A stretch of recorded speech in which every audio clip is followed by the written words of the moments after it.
The north is cold and full of whispers. Before we dive in, check the link in the description if you want exclusive timelines, deeper outcomes, and members-only videos you won't find on YouTube, all on our Patreon. The training yard is frozen mud and melting snow. Wooden swords crack against shields. Boys grunt and stumble. And in the center of it all, Jon Snow fights like he's trying to prove something. He's 9 years old, small for his age, dark hair plastered to his forehead with sweat despite the cold, gray eyes focused with an intensity that doesn't belong on a child's face. Across from him, Robb Stark, bigger, stronger, laughing as he fights because Robb fights for fun, Jon fights for something else. Their practice swords meet, once, twice, 3 times. Then Jon drops low, too low for Robb to expect, and sweeps Robb's legs. The heir to Winterfell goes down hard. The watching boys gasp. Jon's sword is at Robb's throat before he can move. "Yield," Jon says quietly. Robb grins up at him. "I yield, brother." Jon steps back, offers his hand. Robb takes it, and they clasp forearms the way men do. For a moment, they're equals. For a moment, Jon isn't the bastard. Then Ser Rodrik Cassell's voice cuts through. "Well fought, boys. Though, Jon, that move was dirty." "It worked," Jon says. "Aye, it worked." Roderick's weathered face shows something like approval. "A wolf fights to win, not to look pretty. Remember that." Jon nods, doesn't smile, never smiles. From the edge of the yard, someone is watching. A man so large he makes the other lords look like boys. Blackbeard. Blue eyes that have seen too much wine and too many battles. Robert Baratheon, king of the 7 kingdoms, watches the bastard boy fight and sees something that makes him go very still. That night, the feast, celebrating the end of the Greyjoy Rebellion, fills Winterfell's great hall with warmth and noise. Robert sits at the high table beside Ned Stark, both men deep in their cups. The years have not been kind to Robert. He's gained weight, lost hair, but when he drinks he remembers being young. "Do you remember," Robert says, his voice thick, "when we were their age? At the Eyrie? Jon Arryn training us like we were his own sons?" Ned nods. "I remember. We were something then, weren't we, before the war, before the throne." Before Robert doesn't finish. Doesn't need to. They both know he means Lyanna. "We were young," Ned says carefully. Robert drains his cup, signals for more. "Your bastard, Jon. I watched him today in the yard. The way he fights, there's something..." Robert trails off, staring into his wine. "He has her sadness." Whose sadness? Like the world's not quite right. Like he doesn't fit anywhere. He looks at Ned and his eyes are too bright. "You've seen it." The boy broods like she did. Ned's throat is tight. "He's just a bastard, Robert, nothing more." "No." Robert slams his cup down. "No, he's more than that. I can see it. Roderick's got him training with the others, but it's not enough. The boy has potential, real potential, and you're wasting it by keeping him here hidden away like some shameful secret. Send him to King's Landing. I'll make a man of him. A real man, not some..." He gestures vaguely at the hall, at the north, at everything. Not some shadow lurking in his father's castle. Ned's blood runs cold. Jon, in King's Landing, near Robert, near people who knew Rhaegar, near those who might see the truth in his face as he grows older. He's only 9 years old. That's when Jon Arryn took us, wasn't it? 9 years old, and we became men under his guidance. Robert leans forward. "I have no one, Ned. Joffrey is..." He doesn't finish, but the disgust is clear. The boy is soft, spoiled.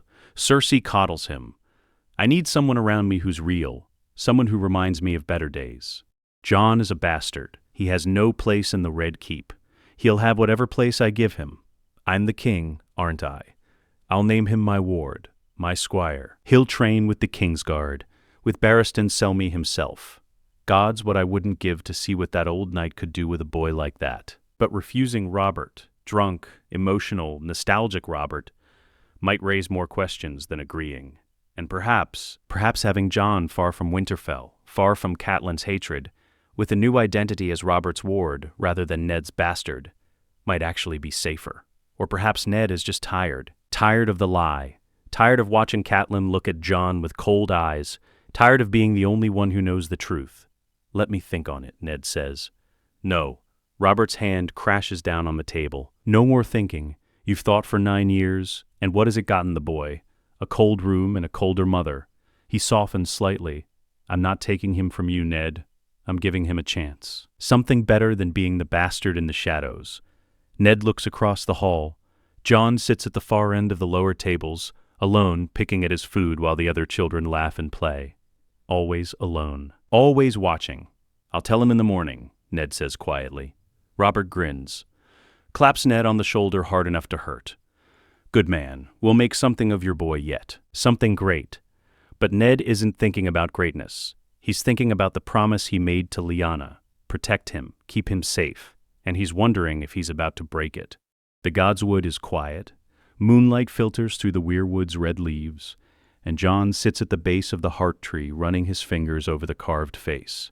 He comes here when he can't sleep, when Catelyn's eyes cut too deep, when he needs to remember his mother, whoever she was, might have loved him. Footsteps in the snow, heavy ones. Jon turns. King Robert stands at the edge of the clearing, swaying slightly, a wineskin in one hand. Your Grace. Jon scrambles to his feet, bows clumsily. Sit, boy, sit. Robert waves him down, then settles beside him with a grunt. For a moment, neither speaks. Then, you pray to the old gods? Yes, Your Grace. Good. The new gods are useless. All that praying and nothing changes. Robert drinks. Your father tells me you're good with a sword. Ser Roderick says I have potential. Robert laughs.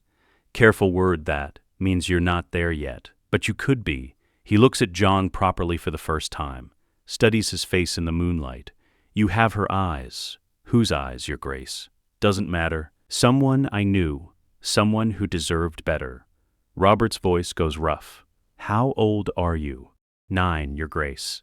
9. Good age. I was 9 when Jon Arryn took me to the Eyrie. Took your father, too. Made us into men. He pauses. How would you like to come to King's Landing? Be my ward. Train with real knights. See the capital. Make something of yourself. Jon's heart stops, then starts again. Too fast. Your Grace, I'm just a bastard, yes. I know what you are. I also know what you could be, if you had the right training, the right opportunities. Robert leans closer. I can give you that, a place, a purpose, something more than lurking in the corners of Winterfell while your father's wife pretends you don't exist. The words hit like a punch, because they're true, every one. Why? Jon manages. Why would you do that for me? Sadder, because I know what it's like to lose someone you love, to have the world take them from you. And because, he trails off, drinks, because you remind me that there are still good things in this world, things worth protecting. Jon doesn't understand, but he feels something shift inside him. For the first time in his life, someone powerful, someone who matters, is offering him a choice, not commanding, not demanding, offering. I'll go, Jon says, if Lord Stark allows it. Robert grins. He's already agreed. You leave in a fortnight. The world tilts. Jon grips the roots of the weirwood to steady himself. King's Landing, the capital, away from Catelyn's cold stares and whispered bastard whenever she thinks he can't hear. A chance to be something, someone. Thank you, Your Grace. Don't thank me yet, boy. King's Landing isn't Winterfell. It's a nest of vipers. You'll need to be strong to survive there, stronger than you are now. Robert stands, groaning. But I think you can be. I think you have it in you. He walks away, leaving Jon alone with the heart tree and a future that suddenly seems vast and terrifying and full of possibility. The next morning, Ned tells the household. Catelyn's relief is immediate and visible. She doesn't even try to hide it. Sansa looks confused. Arya looks sad. Bran is too young to understand. Rickon doesn't care. But Robb looks like someone has struck him. After the announcement, after the polite words and the careful explanations, Robb finds Jon in the armory, collecting his practice sword.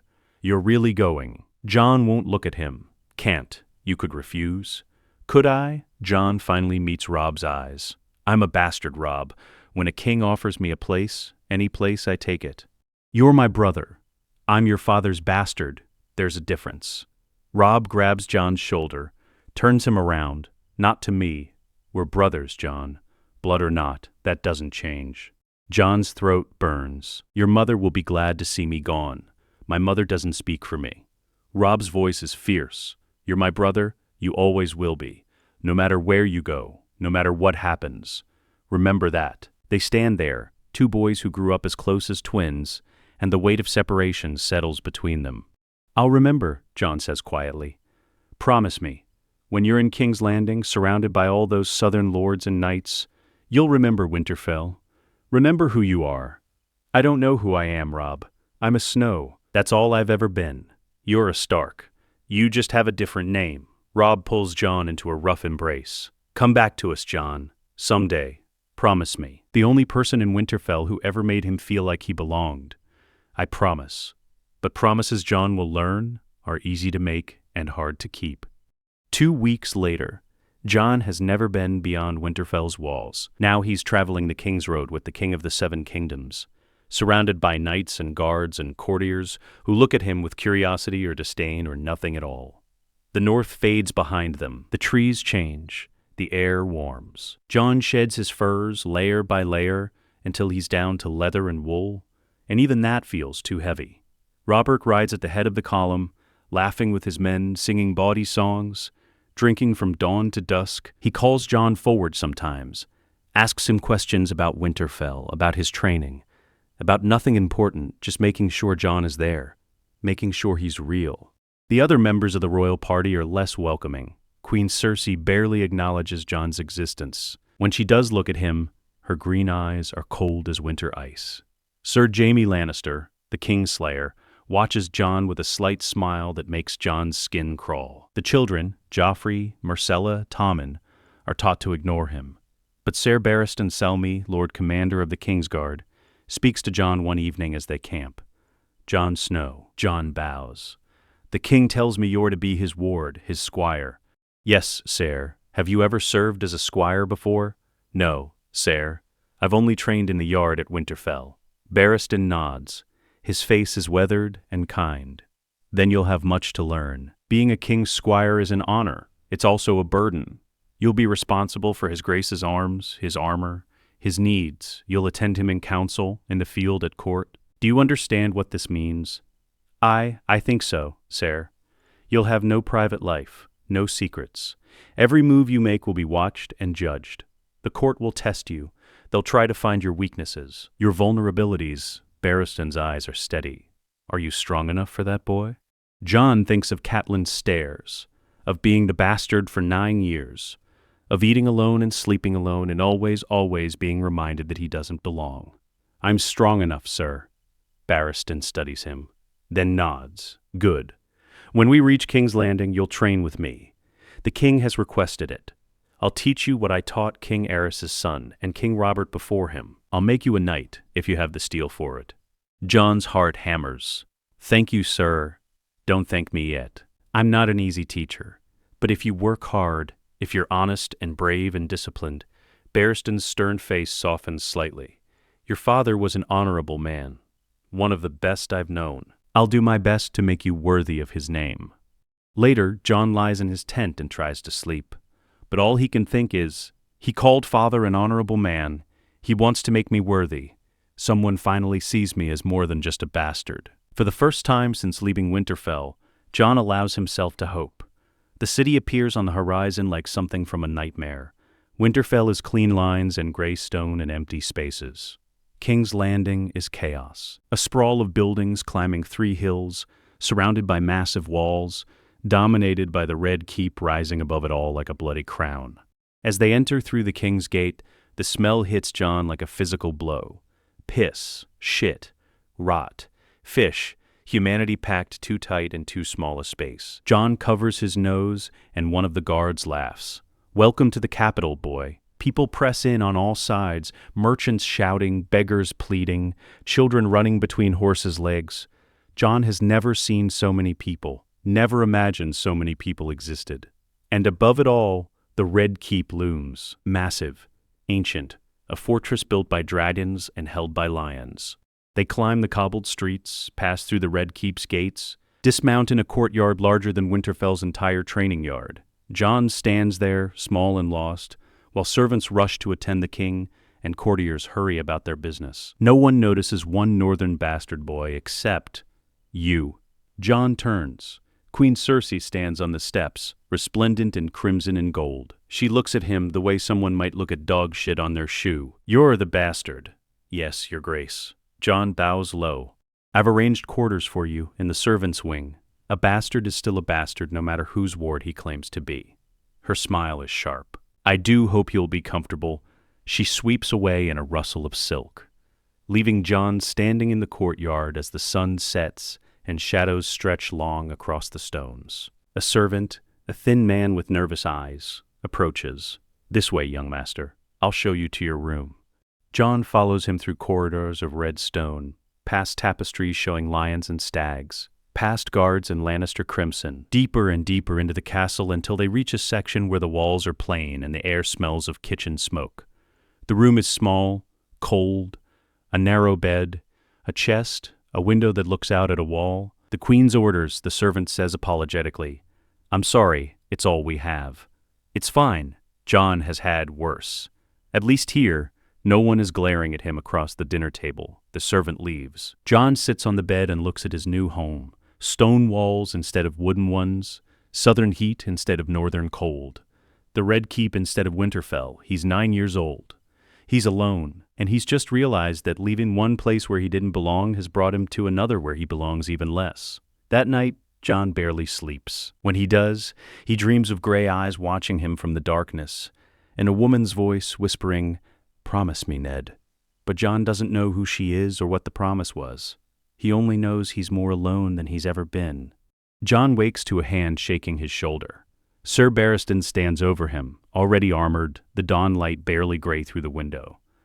"Up, boy. Knights don't sleep past dawn." Jon scrambles from bed, dresses quickly in the simple clothes he brought from Winterfell, follows Barristan through the Red Keep's maze of corridors until they emerged into an enormous training yard. It's already full of men, knights in practice armor, sparring with wooden swords and blunted steel, guards drilling with spears, and at the far end, a small group of boys around Jon's age, training under a master-at-arms. "That's where you'll start," Barristan says, pointing to the boys. "With Ser Aaron Santagar, the Red Keep's master-at-arms. He'll assess your current skills. Then we'll build from there." "Yes, sir." "And Jon?" Barristan's voice is gentle. "I know this is overwhelming. The capital, the castle, all of it, but you're here because the king sees potential in you. Don't prove him wrong." Jon nods, throat too tight to speak. Ser Aaron is a hard-faced man with scars on his knuckles and no patience for nonsense. He looks Jon up and down like he's measuring meat at a market. "You're the northern bastard." "Yes, sir." "Can you fight, or did you just stand around looking cold up there?" One of the boys snickers. Jon recognizes him. Prince Joffrey, 6 years old, with golden hair and his mother's green eyes and his father's. Nothing. He looks nothing like Robert. "I can fight," Sir Aaron tosses Jon a wooden practice sword. "You, Joffrey. Let's see what the North taught this one." Joffrey preens, picks up his own practice sword with the confidence of a boy who's never been truly tested. "I'll try not to hurt you too badly, Snow." They face each other in the practice ring. The other boys form a circle, eager for blood, even practice blood. Jon remembers Roderick's lessons, remembers Robb, remembers that in the North, you fight to win, not to look pretty. Ser Aaron calls the start. Joffrey charges immediately, all aggression and no technique. His sword comes down in a wide, wild arc that Jon steps inside easily. Jon's own sword catches Joffrey's wrist, not hard, just enough to make him drop his weapon. Then Jon's blade is at Joffrey's throat. 3 seconds, maybe 4. The yard goes silent. Joffrey's face turns red, then purple. You cheated!" "I won," Jon says quietly. "You cheated!" Joffrey screams. He lunges at Jon with his bare hands. Jon sidesteps. Joffrey goes sprawling in the dirt. The watching boys laugh. They can't help it. The crown prince face down in the mud, beaten by a bastard in seconds. Joffrey scrambles up, tears streaming down his face. "I'll have your head for this. I'll tell my mother. That's enough." Ser Aaron's voice cuts through the hysteria. "Joffrey, to the armory. Clean your sword in your face. You're dismissed." Joffrey flees, sobbing. The other boys disperse, whispering. Ser Aaron looks at Jon. "Where did you learn to fight like that?" He pauses. "That was smart what you did. Efficient, no wasted movement. But you just made an enemy of the crown prince. Do you understand that?" "Yes, sir." "And you did it anyway." "He challenged me, sir." What was I supposed to do? Lose on purpose? Ser Aaron almost smiles. No, never that. A true knight doesn't lose on purpose. He hands Jon his practice sword back. But a smart knight learns when to win and when to let someone save face. You'll need to learn that if you're going to survive here. I'll remember, Ser. See that you do. Now run 10 laps around the yard, then we'll work on your footwork. Jon runs, and as he does, he sees a figure watching from a balcony. Queen Cersei. She's not smiling, she's just watching, and the look in her eyes makes Jon's blood run cold. He's made an enemy on his first day. Later, Barristan finds Jon in the armory, practicing his forms alone as the sun sets. I heard about this morning. Jon stops mid-swing. I didn't mean to win? Barristan's eyes twinkle. Don't apologize for that. But the queen won't forget. Joffrey is her world. Anything that hurts him hurts her. And she's not forgiving. What should I do? Stay close to the king, train hard, be useful, and watch your back. Barristan picks up a practice sword. Now, let's see what else Roderick Castle taught you. I need to know where you are before I can teach you where to go. They spar as the light fades. Jon gives everything he has, and Barristan barely tries. It's like fighting a mountain. But the old knight is patient. He corrects Jon's stance, shows him how to shift his weight, demonstrates the subtle difference between northern fighting and southern style. You fight like you're trying to survive, Barristan says. That's good. It means you'll live through your first real battle. But if you want to be great, you need to fight like you're trying to win. What's the difference? Survival is defensive. Victory is Barristan demonstrates his blade moving like water. Precise. Aggressive. You see the opening and you take it without hesitation. You don't wait for your opponent to tire. You make them tired. Jon tries to copy the movement. Fails. Tries again. Better. You're young. Fast. That's your advantage. Use it. Don't try to match strength with stronger men. Match speed. Barristan steps back. That's enough for today. You're exhausted. Jon is. His arms shake. His legs burn.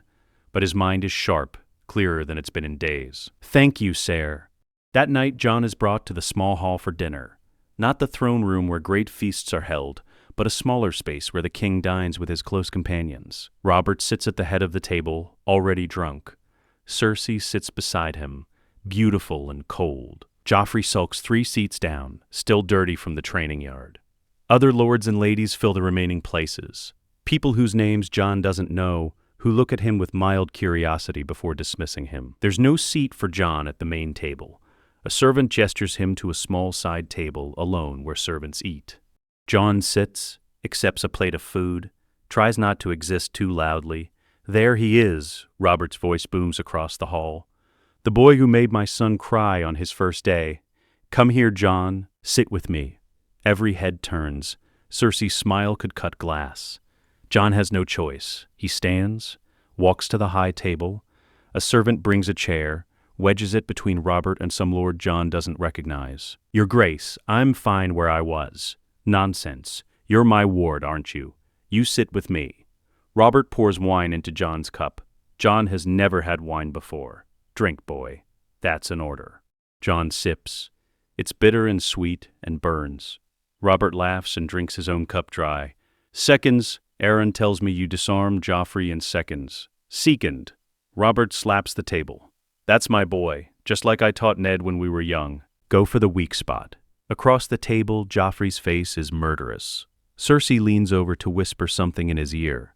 Your Grace, Jon says quietly, I didn't mean to embarrass the prince. Embarrass him? You taught him a lesson. The boy needs to learn that being a prince doesn't make you a warrior. Only practice does that. Only steel. Robert refills his cup. I wanted to put you in the yard together, see if having real competition would make him less soft. Robert. Cersei's voice is honey over poison. Perhaps we shouldn't discuss our son's training at dinner. Why not? Everyone here knows the boy needs toughening up. Maybe having Jon around will fix that. Jon feels Cersei's eyes on him, measuring, calculating. He looks down at his plate. The dinner continues. Robert gets drunker. The lords laugh at his jokes. Cersei's smile never reaches her eyes. And Jon sits there, 9 years old, surrounded by people who are either using him or hating him, and realizes, this is my life now. This is what I chose. Later, walking back to his cold room in the servants' wing, Jon passes a corridor and hears voices. Cersei and Joffrey in one of the side chambers. "Hate him, mother. He humiliated me." "I know, my sweet, I know." Cersei's voice is soothing. "But we must be patient. Your father is a fool bringing that northern bastard here. But fools make mistakes, and when he does, we'll be ready."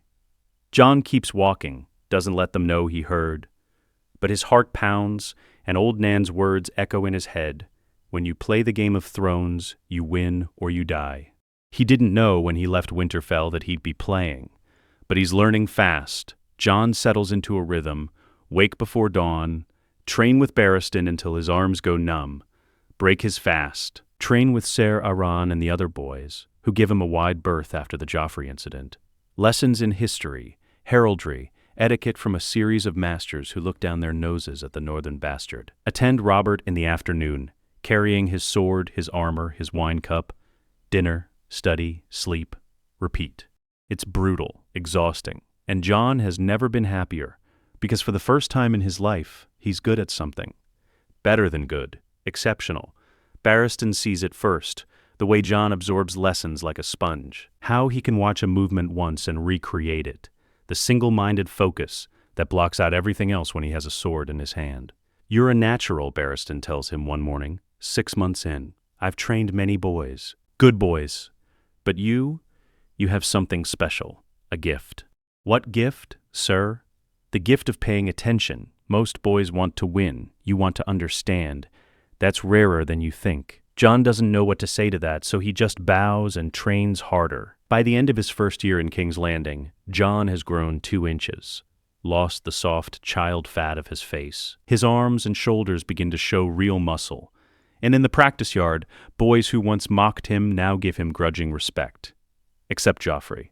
Joffrey's hatred only grows. Every time Robert praises Jon, every time Barristan commends his progress, Joffrey's face twists with rage. The prince stops coming to the training yard altogether, says it's beneath him to spar with bastards.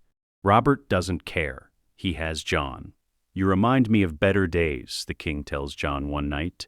Drunk as always, just the 2 of them in Robert's chambers, when I was young and strong, and everything made sense, before the throne. Before, he trails off, staring into his cup. "Before what, your grace?" "Before she died." Robert's voice breaks. "Lyanna, Ned's sister, the woman I loved, she was God's, she was everything.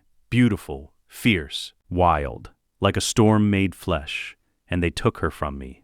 The Targaryens, Rhaegar." His fist clenches. "I killed him at the trident. I caved in his chest with this." He lifts his warhammer from where it rests against the wall, but it didn't bring her back. Nothing brought her back. Jon sits very still. He's heard the story before. Everyone has. Robert's rebellion, the war fought for love of Lyanna Stark, but hearing it from Robert's own mouth, heavy with wine and grief, makes it real. "You look like her sometimes," Robert says, peering at Jon.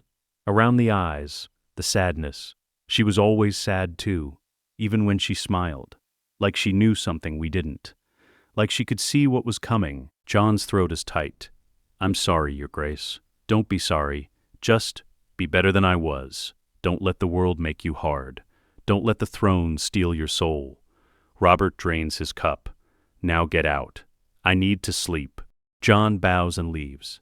And as he walks back to his small room, he thinks about Lyanna Stark, his father's sister. A woman he never knew. A woman who, according to the king, he somehow resembles. He doesn't understand it, doesn't know what it means, but it settles in his chest like a stone, heavy and strange. Barristan pushes Jon harder now. Not just sword work, but philosophy, ethics, what it means to be a knight. They're in the training yard at dawn, just the 2 of them, when Barristan asks, "What is a knight's greatest duty?" "To serve his lord, sir." "That's a soldier's duty. I asked about a knight." "To protect the innocent?" "Better, but incomplete." Barristan sets down his practice sword. A knight's greatest duty is to himself, to his honor, because without honor, you're just a man with a sword. And the world has plenty of those. But what if your honor conflicts with your duty? What if your lord commands something dishonorable? Barristan's eyes are distant. "I served a mad king once, King Aerys. I watched him do terrible things. I stood there in my white cloak and did nothing because my duty was to protect him, not to judge him. That's my great shame, Jon. I chose duty over honor, and I've regretted it every day since. Jon has heard whispers about the Mad King, about wildfire and burnings and screaming. What should you have done? I don't know. That's the terrible truth. I still don't know. Maybe there was no right answer. Maybe sometimes there isn't. Barristan picks up his sword again. But I can teach you this. When that moment comes, and it will come, make sure you can live with your choice, because you'll carry it the rest of your life. During the long dinners where Robert drinks and Cersei smiles her cold smile, during the nights when he lies awake in his small room and wonders what his mother would think of the person he's becoming. One evening, serving Robert in the small council chamber, Jon watches the lords argue about taxes and roads and grain shipments. Petyr Baelish, Littlefinger they call him, makes a joke about the crown's debt. The council laughs. Varys, the eunuch with the powdered face and knowing eyes, offers soft words that mean nothing and everything.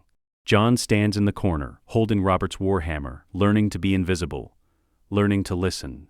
After the session ends, as the lords file out, Varys pauses beside Jon. His voice is barely a whisper. "You're quite observant for one so young, Jon Snow." Jon keeps his face neutral. "I don't know what you mean, my lord." "Don't you? I've watched you watching, taking everything in, storing it away." Varys smiles. It doesn't reach his eyes. That's a useful skill in this city, but dangerous too. Be careful what you learn. Some knowledge carries a price. That night, Jon asks Barristan about Varys. The spider? He knows everything that happens in this castle. Every whisper, every secret. Barristan's expression is guarded. He serves the realm he claims, but whose realm? That's the question. Should I trust him? Trust no one in King's Landing, Jon. Not completely, not even me. Barristan softens. I mean you no harm. I want you to succeed. But this city, it changes people. Corrupts them. You must be stronger than the corruption if you want to survive. Jon thinks of Winterfell, of the clean, cold north where men said what they meant and meant what they said. King's Landing is nothing like that. Here, every word has three meanings. Every smile hides a dagger.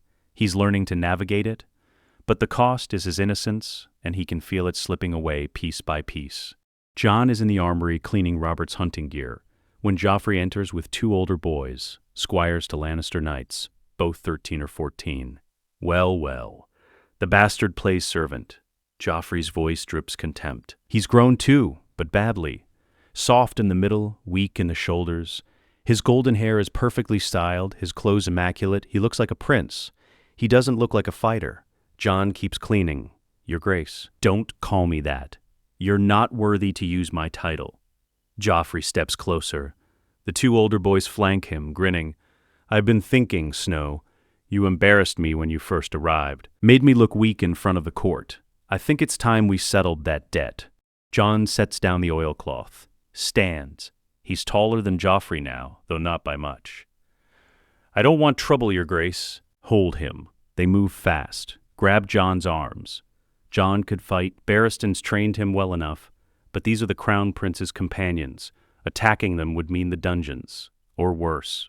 Joffrey produces a knife. Small. Ornate. Sharp enough. Let's see if northern bastards bleed the same as everyone else. He presses the blade to Jon's cheek. Jon feels the cold steel. Feels the pressure beginning to cut. Joffrey. A new voice. Calm. Authoritative. Step away from Lord Stark's son. Ser Barristan stands in the doorway. He's not wearing armor. Doesn't have a sword, but his presence fills the room like a physical force. Joffrey's hand trembles. He's just a bastard, Ser Barristan. I can. You can put down that knife, now, or I will inform your father that you attempted to maim his ward. The king tends to be displeased when his property is damaged. Property. The word stings. But Jon understands the strategy. Barristan isn't protecting Jon the person. He's protecting the king's ward. It's the only argument that will work. Joffrey lowers the knife. His face is purple with rage. This isn't over, Snow. Yes, Barristan says quietly. It is. Boys, release him. Joffrey, go to your chambers. I'll speak with your mother about appropriate discipline for squires who forget their station. The two older boys release Jon immediately and flee. Joffrey stands there a moment longer, hatred radiating from him like heat. Then he storms out. Barristan examines Jon's cheek. There's a thin line of blood, but shallow. It won't scar. Are you hurt? No, sir. Thank you. Don't thank me. I did what I had to do. Barristan's expression is troubled. But Jon, this is serious. The prince hates you, truly hates you, and his mother, Cersei, will use that hatred, shape it, turn it into something worse. I didn't do anything to him. You exist. You earn the king's affection. That's enough. Barristan grips Jon's shoulder. From now on, you don't go anywhere alone.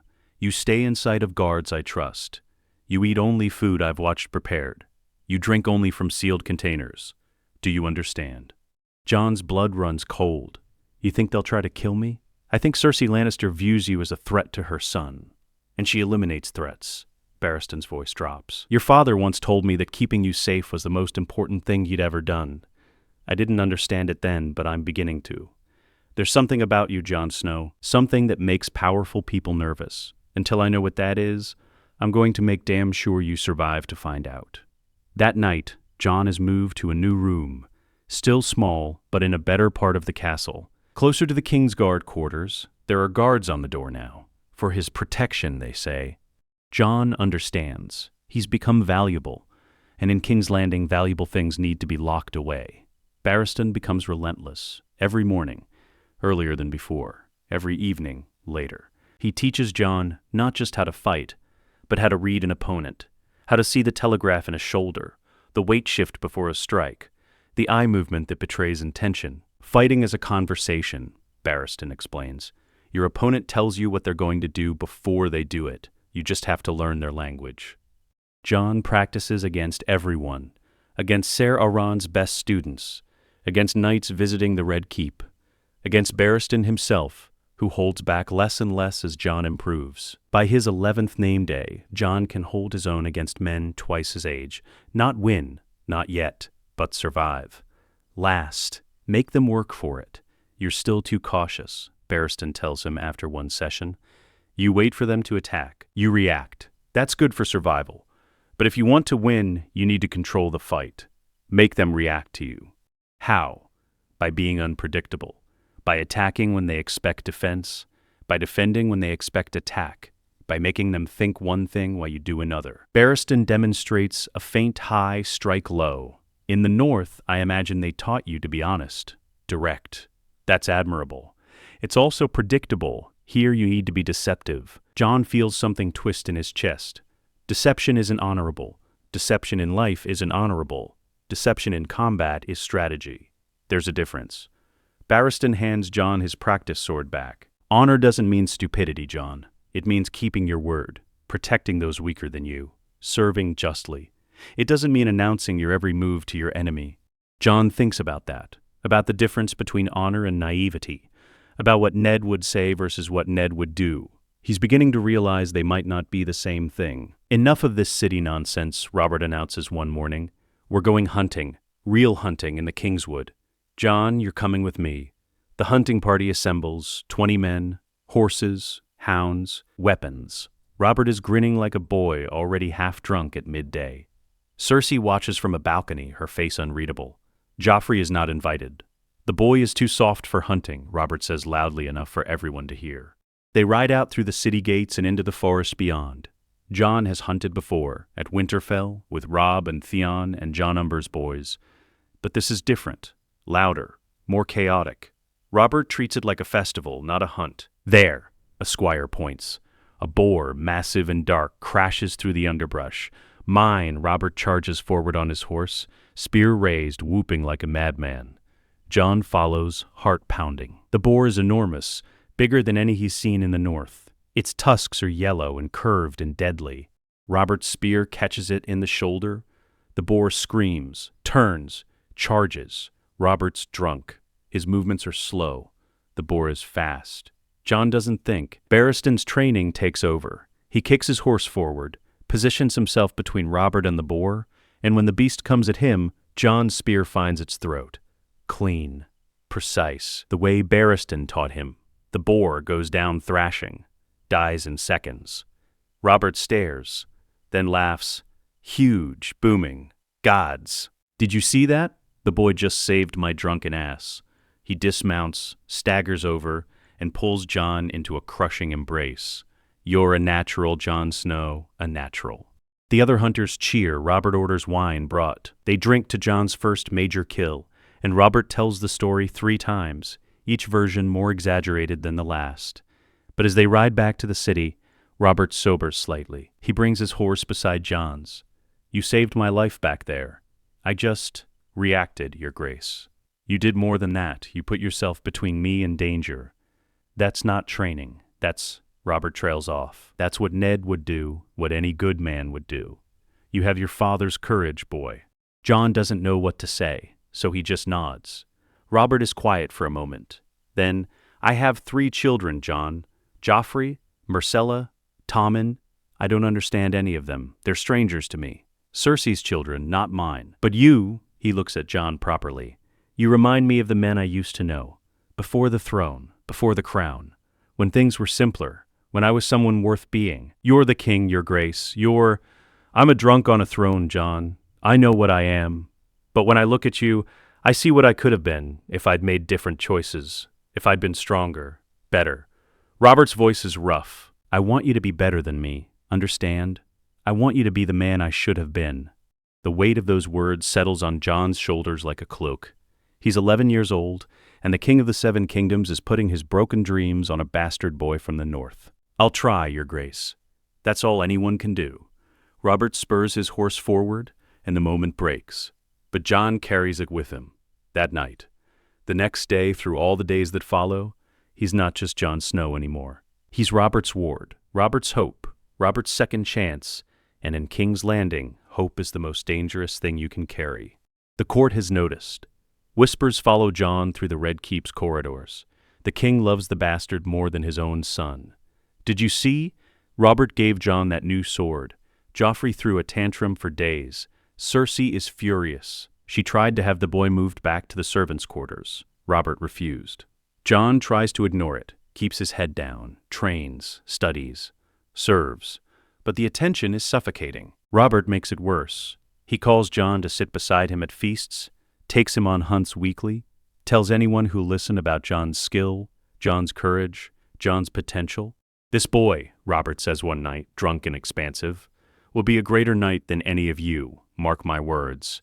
He has it in him, the steel, the heart, everything that matters." Across the table, Joffrey stares at Jon with pure hatred. Cersei's smile is a frozen thing, and Jon sits there, 12 years old, wishing he could disappear. After the feast, Barristan finds him. "You need to be careful."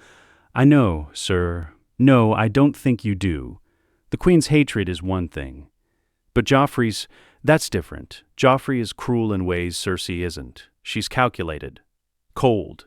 But Joffrey enjoys causing pain. I've seen it in training.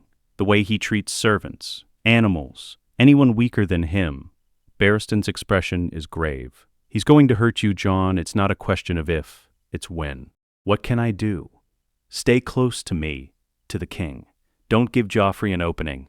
Barristan pauses, "And if you must strike back, make sure you strike to end it. Don't wound Joffrey's pride and let him walk away. That just makes it worse." Jon doesn't sleep that night. He lies awake listening to the Red Keep settle around him and thinks about enemies, about how easy it was to make them, how impossible to unmake them. In the North, if someone hated you, they said so, fought you, settled it with fists or steel. Here, hatred is poison in wine, a knife in the dark, words whispered to the right person at the right time. Jon is learning to hate King's Landing, but he's also learning to survive it. And survival, Barristan taught him, is the first step to victory. Robert takes Jon everywhere now. Council meetings, audiences, even to the whorehouse once, though Jon waited outside, mortified, while Robert laughed and drank and did whatever kings do in such places. "You're too young yet," Robert said afterward, clapping Jon on the shoulder. "But give it a few years. A man needs a woman, needs to let loose sometimes. Remember that." Jon just nodded, face burning. But there are quieter moments too. Evenings when Robert is only half drunk, when his mind is clearer and his heart more open. "Tell me about Winterfell," Robert says one such night. Just the two of them in Robert's chambers, a fire crackling, wine flowing slowly for once. Jon describes it. The cold, the gray walls, the godswood with its heart tree, Ghost, the direwolf pup he'd wanted but never got because he left too soon, rob his brother in everything but name. Do you miss it? Robert asks. Sometimes, but not enough to go back. Jon thinks about that. No, not enough to go back. Good, because you're mine now. Not Ned's, not Winterfell's. Mine. Robert says it possessively, but there's affection underneath. I never had a son who wanted to be like me. Joffrey, gods, the boy is useless. But you're what I would have wanted if I could have chosen. The words hit Jon like a physical thing. He spent 12 years being the unwanted bastard. The shameful reminder of Ned Stark's one dishonor. And now the king is saying he would have chosen Jon. I don't know what to say, Your Grace. Don't say anything. Just be who you are. That's enough. Robert drains his cup. Now get out of here. I need to sleep off this wine before the small council tears me apart tomorrow. And as he walks back to his quarters, he allows himself something he hasn't allowed in years. He allows himself to feel wanted. But there's a price for being Robert's favorite. Jon learns it in small ways. The servants who used to smile at him now look away. The guards who were friendly now keep their distance. Even Ser Aeron, who trained Jon daily, treats him with cool formality. Why? Jon asks Barristan one morning. Because you're close to the king. That makes you powerful. And power makes men nervous. Barristan adjusts Jon's stance. They don't know if you'll remember them kindly when you rise, or if you'll forget them. So they hedge their bets. Stay distant. Stay safe. I'm just a bastard. You stopped being just a bastard the moment Robert named you his ward. Now you're a piece on the board, Jon, and everyone is trying to figure out which side you're on. Jon doesn't understand that. He's not on any side.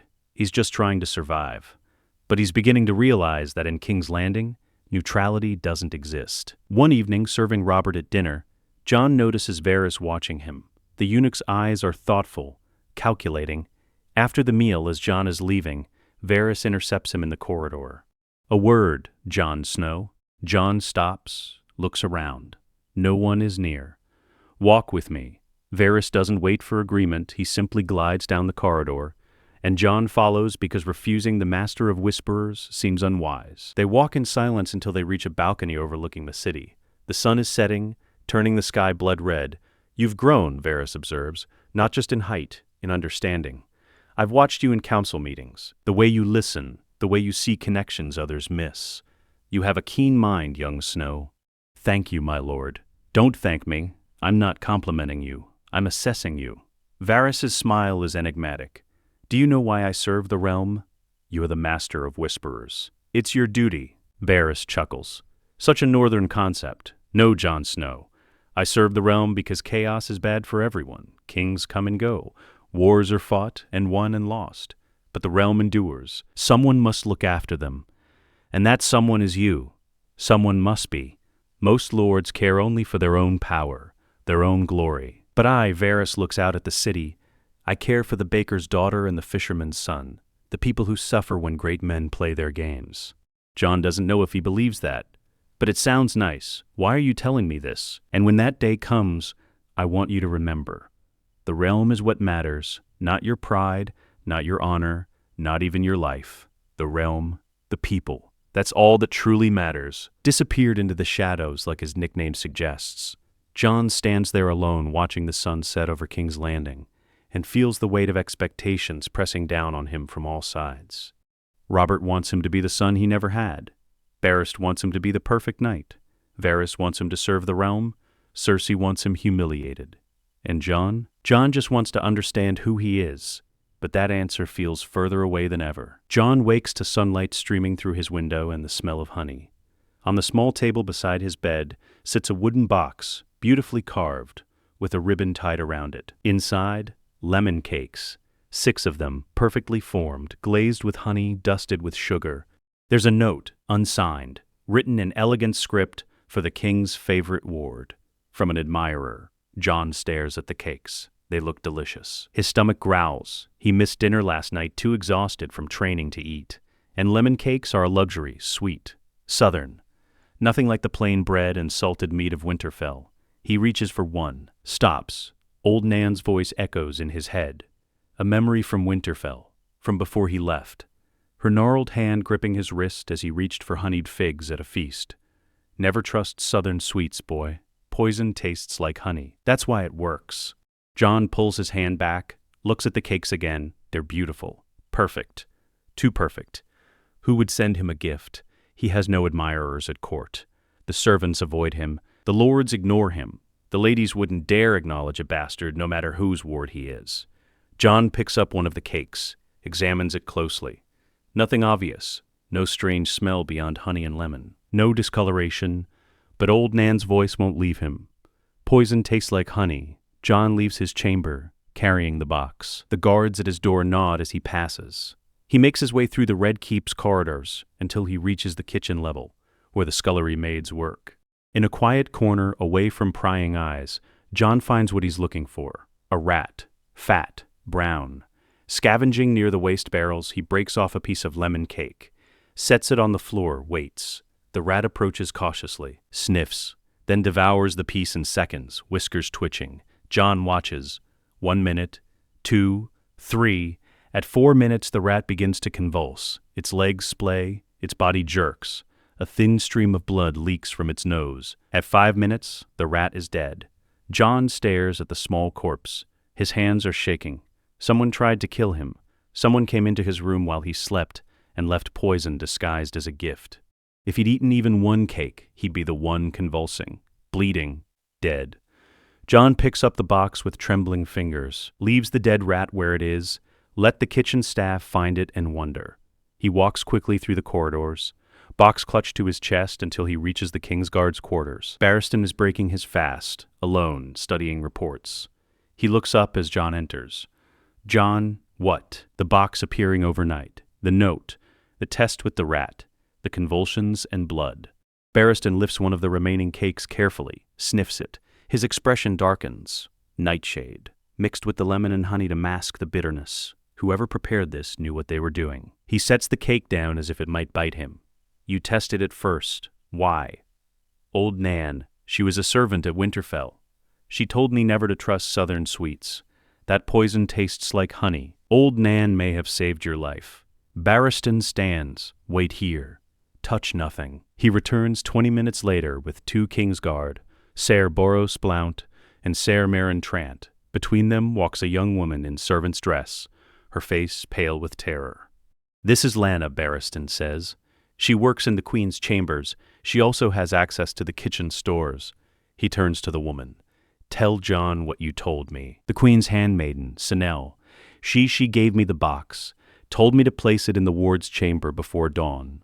Said it was a gift from her grace, a peace offering after the incident with Prince Joffrey. And you believed that?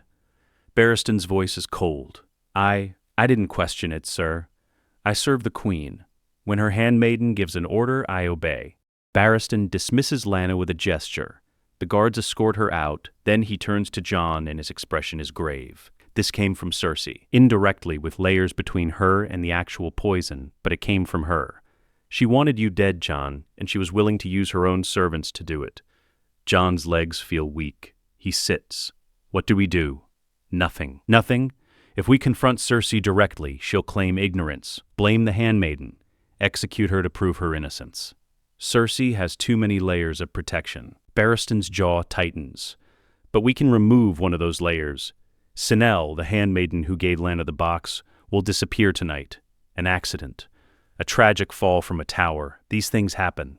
Jon stares at him. You're going to kill her. I'm going to remove a threat to your life. There's a difference. Barristan meets Jon's eyes. This is King's Landing, Jon. This is how the game is played. Cersei tried to have you murdered. We respond by eliminating her instrument, quietly, efficiently, so she knows we know, but can't prove anything. Just like she can't prove she ordered this.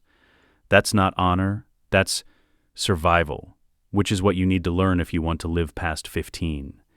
Barristan's voice softens. I told you once that honor doesn't mean stupidity. This is what I meant. We can't fight Cersei openly. She's the Queen. But we can fight her in the shadows, make her afraid, make her understand that trying to kill you has consequences. Jon looks at the box of lemon cakes, at the pretty poison that would have killed him if not for an old woman's warning. Do it, he says quietly. You're sure? She'll try again if we don't stop her. Jon's voice is steady now, hard. Do what you have to do. Barristan nods.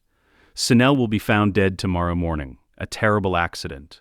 The queen will be distraught, of course, but she'll understand the message. That night, Jon doesn't sleep. He lies in his bed, staring at the ceiling, and feels something inside him shift, break, harden. He came to King's Landing a boy who believed in honor and truth and doing the right thing. But honor doesn't stop poison. Truth doesn't protect you from people who want you dead. He's 13 years old and he's just ordered his first killing, indirect, through Barristan. But his order nonetheless, the innocence, whatever was left of it, is gone now. Burned away like morning mist, Jon Snow is learning to be a player, not a piece. And the lesson tastes like ash the next morning. The scream echoes through the Red Keep at dawn. A serving girl found Synelle's body at the base of the Maiden Vault Tower, her neck broken, her eyes staring at nothing. The Queen's handmaiden dead in a tragic fall. Jon is at breakfast when the news arrives. He forces himself to eat, forces his hands not to shake. Across the room he sees Cersei enter, her face a perfect mask of grief. "How terrible," she says to the gathered courtiers. "Synelle was so careful. I can't imagine how she fell." Unless her eyes find Jon, hold for just a moment. Unless she was pushed, the implication hangs in the air. But Barristan is ready. Tragic accidents happen, Your Grace. The Maiden Vault stairs are treacherous, especially in the dark. Perhaps additional guards should be posted, for everyone's safety. Cersei's smile is sharp. Perhaps. We wouldn't want any more accidents. The message is clear. She knows. She can't prove it, but she knows. And Jon knows she knows. They've reached a stalemate. Cersei tried to kill him. He responded by killing her instrument. Now they circle each other like wolves, waiting for the next opening. But something has changed. The court sees it, the way Jon holds himself now, the way he watches, the way he moves through the Red Keep like he owns it, not like he's borrowing space. Robert notices too. That evening he calls Jon to his chambers. "I heard about the Queen's handmaiden. Terrible thing. Falls. Always tragic." Robert pours wine. "I also heard from Barristan, mind you, about lemon cakes that appeared in your room, with nightshade. Meant for you." Jon goes still. "Your Grace, what she's capable of." Robert's voice is heavy, tired. "I married a beautiful viper because her father had gold and armies. I gave her children I can't stand to look at. And now she's trying to kill the one person in this cursed castle I actually care about. What will you do?" "Nothing. Because I can't prove it. And because if I accuse the Queen of trying to murder my ward, it starts a war. The Lannisters against the Crown, and I'm too tired for another war." Robert drinks deeply. "But I can protect you, keep you close. Make sure she doesn't get another chance. She'll try again." "Of course she will. That's who she is." Robert looks at Jon, and his eyes are sad. "I'm sorry, boy. I brought you here thinking I was giving you a better life. Turns out, I just made you a target. You gave me a purpose, training, a place that's more than I had at Winterfell. You're 13 years old. You should be worrying about girls and horses and whether you'll win the next tourney. Not whether you'll wake up tomorrow. About Synelle's broken body, about the hardness growing in his chest where softness used to be. I'm not a child anymore, Your Grace. King's Landing took care of that. No, you're not. You're becoming something else, something harder. I see it in your eyes. You're learning the game. I don't want to play the game. None of us do, Jon, but we play anyway, because not playing means dying." Robert sets down his cup. "Barristan tells me you're ready for real steel? Not practice swords. Real blades. What do you say?" "I'm ready." "Good. Tomorrow I'm knighting you. You're too young, technically, but I don't care. I want you armed, trained, dangerous. So if Cersei tries again, and she will, you can defend yourself properly." Jon's heart pounds. "Your Grace, I haven't earned a knighthood. You saved my life on that boar hunt. You survived an assassination attempt with nothing but common sense. You train harder than any boy I've ever seen. You've earned it." Robert stands. "Tomorrow morning, the throne room. I'll do it myself. And then you'll be Ser Jon Snow, Knight of the Realm, sworn sword to the king. Let Cersei try to poison a Kingsguard, see how far that gets her. You're whatever I say you are. I'm the king, remember?" Robert grins. It's the first genuine smile Jon has seen from him in days. "Now get some sleep. Tomorrow, you become a knight, the youngest in the 7 kingdoms. Make me proud, boy." Jon bows and leaves. And as he walks back to his quarters, he feels the weight of what's coming settling on his shoulders like a cloak. At 13, he'll be a knight. armed, dangerous, a target and a weapon all at once. King's Landing has made him this, forged him in poison and politics and survival.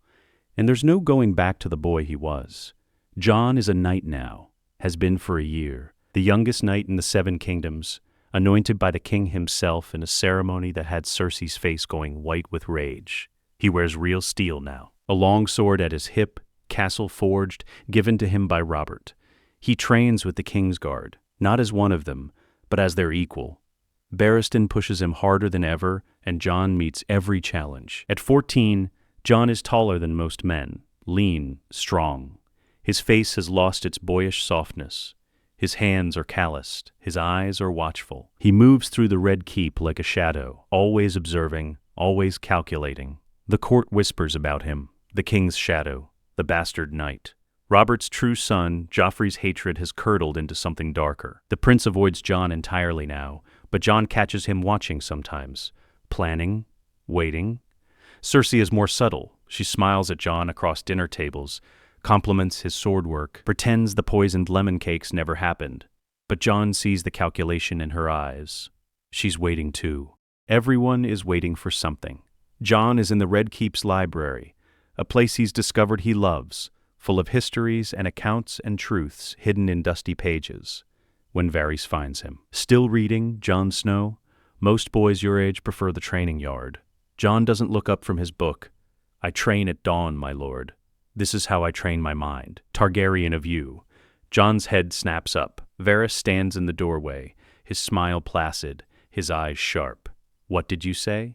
Nothing of consequence, merely an observation. Varys glides into the room, his robes whispering against stone. Tell me, Jon Snow, what are you reading? Jon closes the book, shows the spine, the lineages and histories of the great houses of the Seven Kingdoms. Varys' smile widens. Fascinating text, written by Grand Maester Mallion, full of interesting observations about bloodlines and inheritance. Have you reached the section on the Baratheons yet? Not yet. You should, particularly the passages about their distinctive features: black hair, strong jaw, blue eyes, very consistent, very predictable. Varys' voice is casual, too casual, unlike, say, the Lannisters, who tend toward gold. Jon's pulse quickens. He knows what Varys is implying, has suspected it himself, watching Joffrey, Myrcella, Tommen, all golden, all with Cersei's green eyes, none with Robert's coloring. Why are you telling me this? I'm not telling you anything. I'm simply recommending reading material. Varys pauses.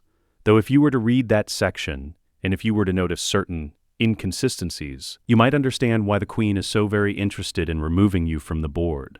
No, Jon Snow, because you're a reminder, a living, breathing reminder that Robert's blood runs true, that when Robert fathers a child, that child has black hair, dark eyes, the Baratheon look. Varys lets that sink in, and when Robert's children don't look like Robert, well, that raises questions, doesn't it? Jon's mind races. If Joffrey, Myrcella, and Tommen aren't Robert's children, then whose are they? The answer is obvious. Sickening, but obvious. You're saying the Queen and... I'm saying nothing. I'm merely a spider, spinning webs in corners. But you're a clever boy, you can draw your own conclusions. Varys moves toward the door. Walk with me, Jon Snow. There's something I want to show you. Jon hesitates, then follows, because refusing Varys seems more dangerous than accepting.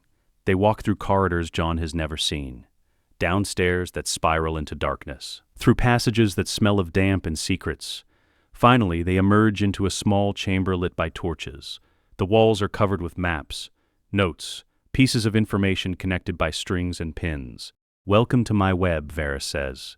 This is where I work, where I see the realm not as 7 kingdoms, but as 7 million souls, all of them trying to survive, all of them at the mercy of the powerful. At names he recognizes: Robert, Cersei, Ned Stark, Tywin Lannister, and in the center, connected to everything, a single pin with no name.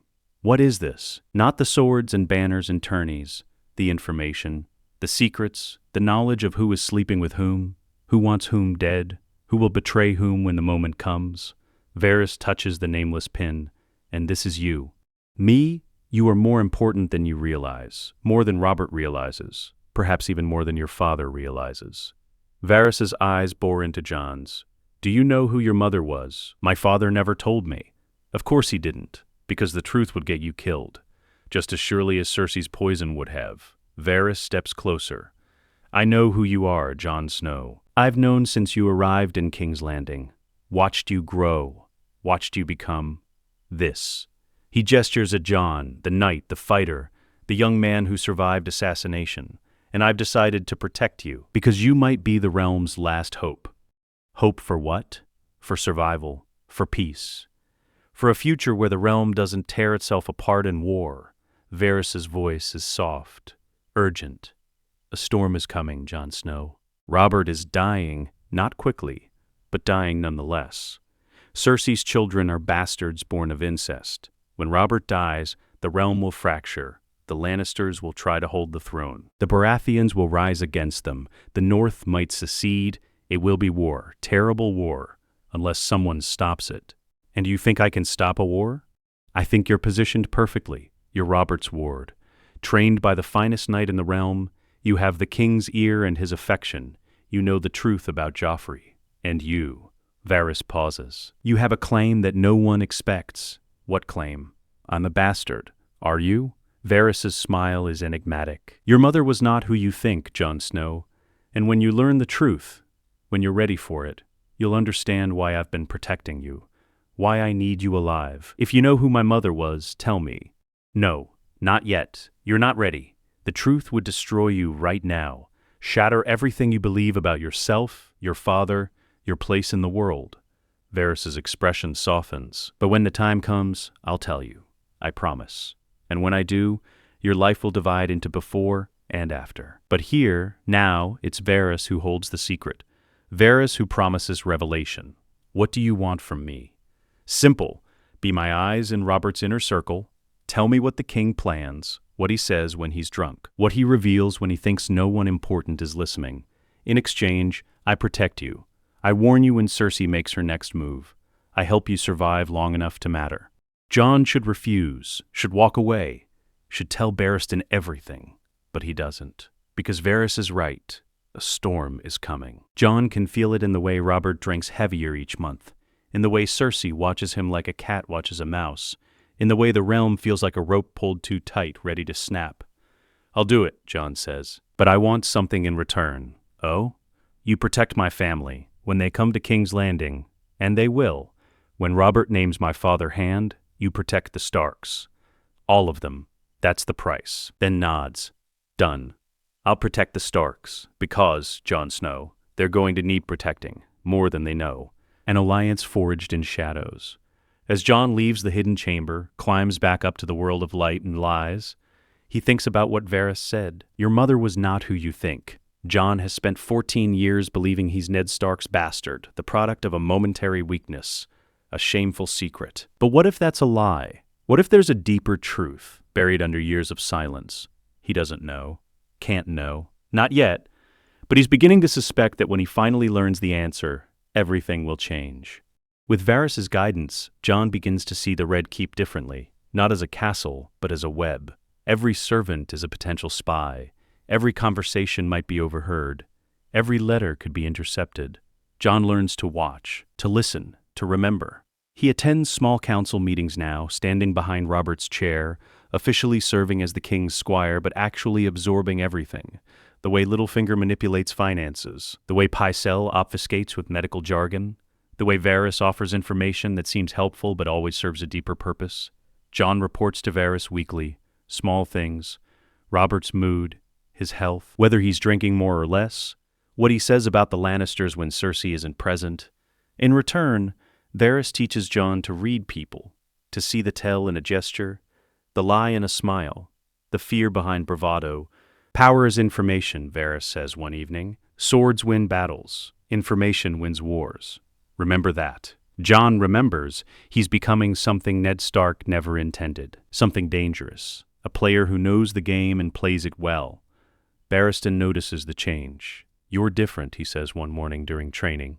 Harder, more calculating. I'm learning, sir, the way you taught me. I taught you to fight, not to scheme. This is fighting, just with different weapons. Barristan pauses, then nods slowly.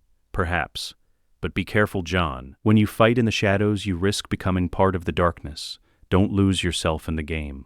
I won't, sir. The boy who left Winterfell, earnest, brooding, desperate to prove himself, is fading, replaced by someone colder, smarter, more willing to use deception and manipulation to survive.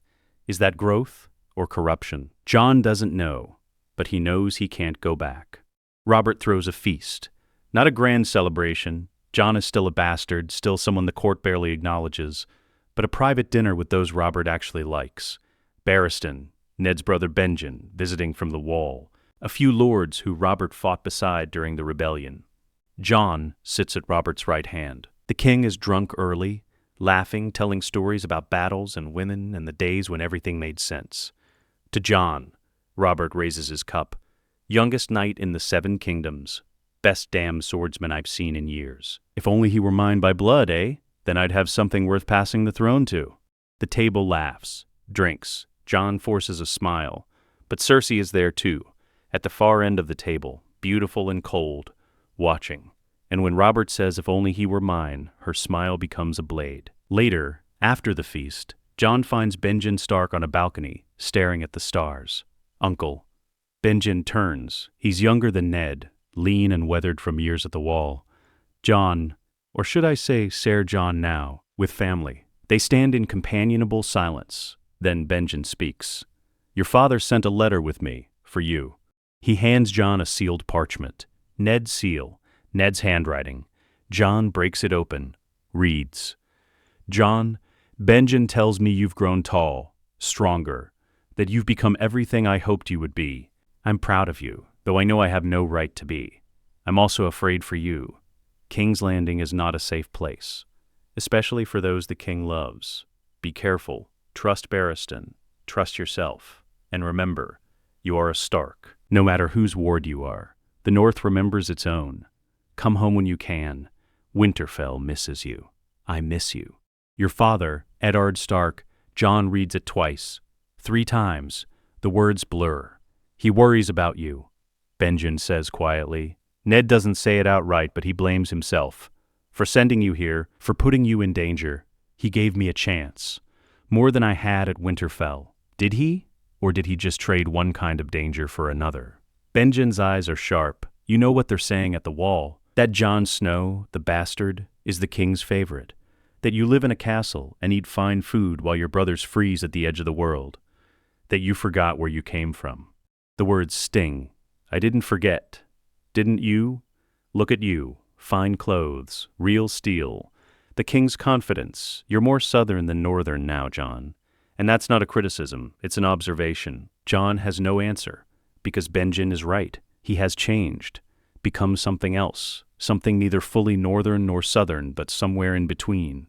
The Wall could still use you, Benjen says. When you're done playing knight in the king's court, when you remember that there are greater threats than Cersei Lannister's scheming, the wildlings are massing beyond the Wall. The Watch is undermanned. We need fighters, leaders, men like you. I'm sworn to Robert, for now. But Robert won't live forever, and when he dies, what then? You think Joffrey will keep you around? You think Cersei will let you survive? Benjen grips Jon's shoulder. Think about it, Jon. The Night's Watch doesn't care if you're a bastard. They care if you can fight, if you can lead, if you can protect the realm from what's coming. Jon stares at the words, you are a Stark. No matter whose ward you are, but is he? Jon Snow has spent 5 years in King's Landing. 5 years learning to be someone else. Learning to survive in a place where honor is weakness and truth is weaponized.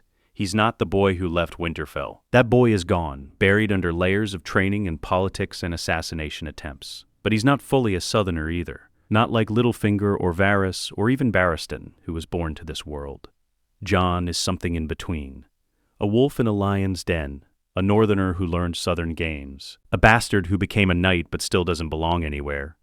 And Varys' words echo in his head. Your mother was not who you think. Who is he? Really? Jon doesn't know. But he's beginning to suspect that when he finally learns the truth, it will make everything else, the knighthood, the politics, the survival, seem small by comparison. The Raven arrives in the dead of night. Lord Jon Arryn, Hand of the King, is dead. Robert needs a new hand, and there's only one man he trusts, Eddard Stark. Robert sends the summons immediately, demands Ned come south, bring his daughters, serve as hand and help Robert govern a realm that's falling apart. Jon hears the news before most of the court. Varys tells him, of course. The spider knows everything before it happens. Your father is coming, Varys says. In 2 months, perhaps less. He'll bring Sansa and Arya. His wife will stay in Winterfell. And when he arrives, Jon Snow, everything changes. Why? Because Ned Stark is an honest man in a city of liars. He'll investigate Jon Arryn's death. He'll discover what Jon Arryn discovered. And when he does, he'll try to act on it. Honorably, directly, stupidly. Varys' eyes are sad. Unless someone helps him, guides him, keeps him from making the mistakes that will get him killed. You want me to help him. I want you to save him. Because if Ned Stark dies, the North rises, the realm fractures. War comes, and millions of people who just want to live and eat and raise their children, will die. Jon thinks of Ned, of the letter. I'm proud of you. I miss you. Come home. What you've been training for these 5 years. You watch. You listen. You guide Ned away from the traps Cersei will set. You help him find the truth quickly, before the Lannisters realize what he knows. And when the moment comes, you help him act decisively. Not honorably, decisively. Varys pauses. Can you do that, Jon Snow? Can you betray everything your father taught you about honor in order to save his life? Jon doesn't hesitate. Yes, because in 2 months, Eddard Stark arrives in King's Landing, and the Game of Thrones begins in earnest. 2 months later, Jon stands at the King's Gate with the royal welcoming party. Robert is there, already drunk, laughing. Cersei cold and perfect, Joffrey sneering. The King's Guard in their white cloaks. And Jon, 15 years old. Tall, lean, armed with real steel and real knowledge and a reputation that precedes him. The Stark procession appears, 50 men on horses, wagons carrying supplies, and at the head, a man Jon hasn't seen in 6 years. Eddard Stark. Ned looks older, grayer, more worn, but his eyes are the same, storm gray, honest, kind. He dismounts, bows to Robert. Your Grace, I came as quickly as I could. Ned, gods, it's been too long. Robert pulls Ned into an embrace. You're here, finally, someone I can trust in this nest of vipers. Then his eyes find Jon, and Ned goes very still, because the boy he sent south 6 years ago, small, sullen, desperate for approval, is gone. In his place stands a young man, taller than Ned, broader in the shoulders, wearing a knight's surcoat and a long sword, standing at the king's right hand like he owns the space. Jon, Ned's voice is barely a whisper. Jon steps forward, bows formally. Lord Stark, welcome to King's Landing. The formality is deliberate, a reminder that Jon is not just Ned's bastard son anymore. He's the king's ward, a knight, someone with position and purpose. Ned's face shows something between pride and horror. You've grown. Behind Ned, 2 girls dismount. Jon recognizes them from Winterfell, though they've changed too.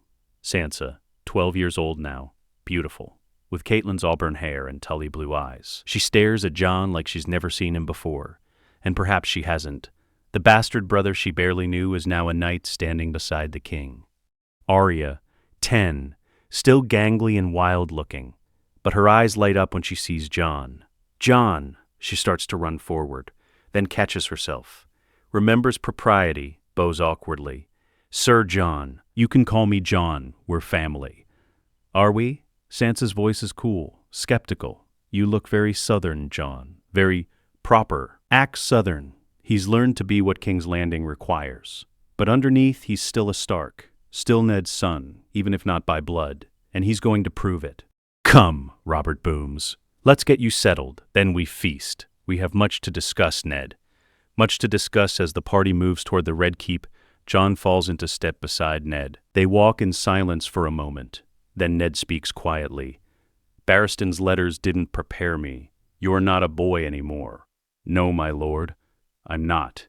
And this city, it's changed you. I can see it in your eyes, the way you carry yourself. You're harder, colder. This city requires hardness, my lord. Softness gets you killed. Ned stops walking, turns to face Jon fully. Have you forgotten who you are? You're a Stark, Jon, my son, in everything that matters. Don't let this place take that from you. Jon wants to believe that, wants to hold on to the North and honor and everything Ned represents. But he's seen too much, survived too much, learned too much. With respect, my lord, being a Stark in King's Landing means being dead. I've learned to be something else, something that can survive here, and that's what I need to be if I'm going to help you. Help me do what you came here to do. Find out why Jon Arryn died, discover the truth, and survive the consequences. Jon lowers his voice, because there are consequences, my lord, terrible ones. And if you're not careful, this city will kill you the way it's killed better men.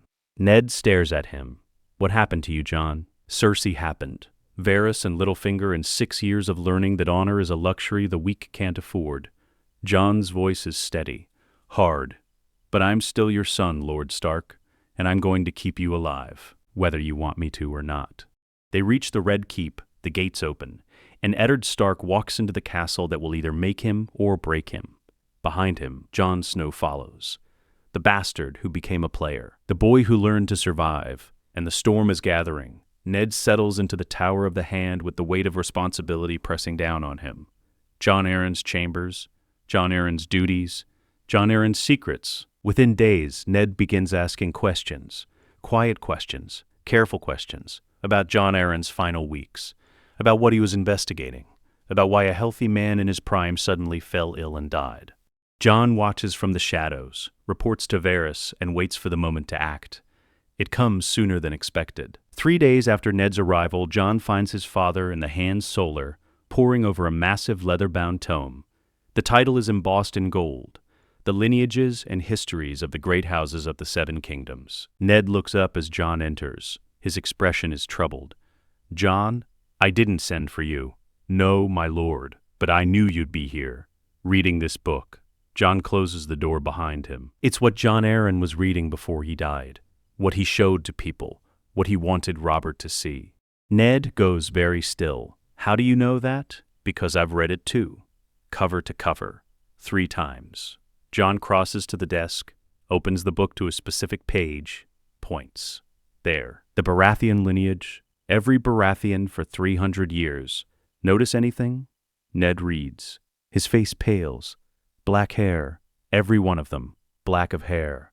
Black hair, strong features, the Baratheon look. It breeds true, always. Jon turns pages. Robert has 16 acknowledged bastards scattered across the 7 kingdoms. I've seen 3 of them. The king visits them sometimes. Takes me along. Jon's voice is steady, clinical. Every single one has black hair, dark eyes, the Baratheon features, without exception. Ned looks at Jon, really looks, and sees the calculation in his son's eyes, the cold assessment of facts. You already know, since I read this book the first time, since Varys pointed me toward it and let me draw my own conclusions. Joffrey, Myrcella, Tommen, all of them golden-haired, green-eyed, not one trace of Robert in any of them. They're Lannisters, father. All 3. And if they're Lannisters, and Cersei is their mother, then there's only one man who could be their father. Jaime. Ned's voice is hollow. The Kingslayer, her twin brother. That's what got him killed. And if you pursue this investigation the way you're planning, slowly, carefully, gathering evidence before you act, it'll get you killed too. He needs to know. His children aren't his children, I know. He needs to know. But not yet. Jon moves to block the door. Father, listen to me. The moment Robert knows, he'll act. He'll rage. He'll want Cersei and Jaime dead. And Cersei knows this. She's already prepared. The moment you move against her, she'll move against you. Against Sansa and Arya. Against anyone she perceives as a threat. What would you have me do? Keep silent, but act smart. Act fast. And act in the right order. Jon's eyes are intense. Urgent. First, you secure Sansa and Arya. Get them out of the Red Keep. Send them somewhere safe. Somewhere Cersei can't reach them. Then you secure evidence. Real evidence. Not just a book and suspicions. You need people who will testify. Documents. Proof Robert can't ignore and Cersei can't dismiss. Where do I find that proof? Jon smiles.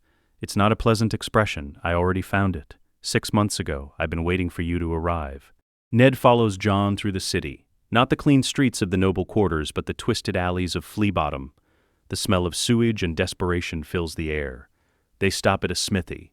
Small, unremarkable. The sign reads, Tobo Mott, Master Armorer. Jon leads Ned inside. The smith, a short, balding man, looks up from his work, sees Jon. Straightens immediately. Sir Jon, I didn't expect to see you again so soon. Master Toho. This is Lord Eddard Stark, Hand of the King. My father. Jon's voice is formal. Show him what you showed me.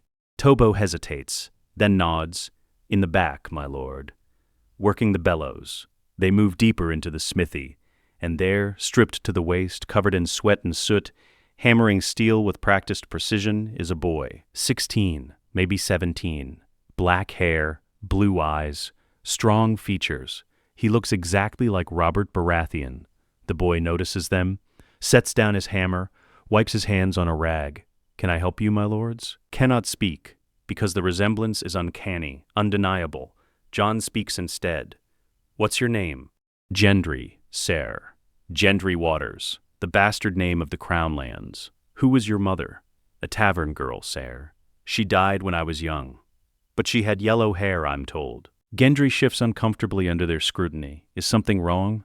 Nothing's wrong, thank you, Gendry. They leave the smithy. Ned walks in silence for several minutes. Finally, that boy is Robert's son. Yes, one of 16, but the most convenient. He's here, in the city, and he looks more like Robert than Joffrey ever will. Jon's voice is quiet. Jon Arryn found him, brought him here, apprenticed him to Tobo Mott.